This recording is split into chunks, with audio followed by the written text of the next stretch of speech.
கண்மணி, நான் சொல்றது ஏண்டி ஒழுங்காவே கவனிக்க மாட்ற?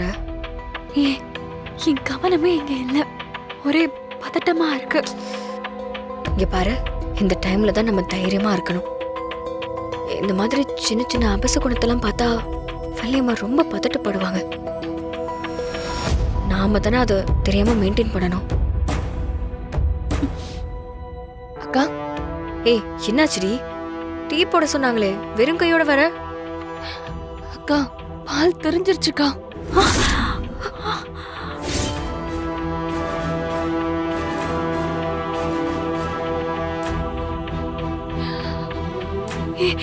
பாத்தியாடி, இந்த பக்கம் எத்தனை விலை காணையுது, அந்த பக்கம் பால் தெரியுது.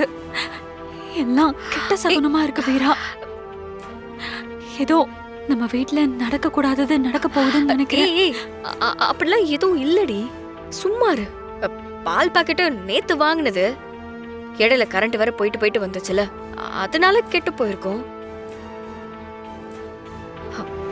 விட்டு. பிருந்தா, ஃப்ரீசர்ல ஒரு பால் பாக்கெட் இருக்குல்ல, அதுல டீ போடுப்போம். கொஞ்சம் நில்லு. என்னக்கா? பால் திரிஞ்சு போனது வள்ளியம்மாவுக்கு தெரிய வேண்டானே, சரியா? சரிக்கா.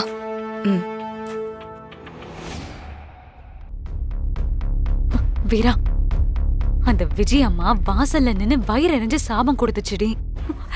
அவங்க கொடுத்த சாபம் பழிச்சிருமோன்னு எனக்கு பயமா இருக்குடி. ஏய், என்னடி பேசுற?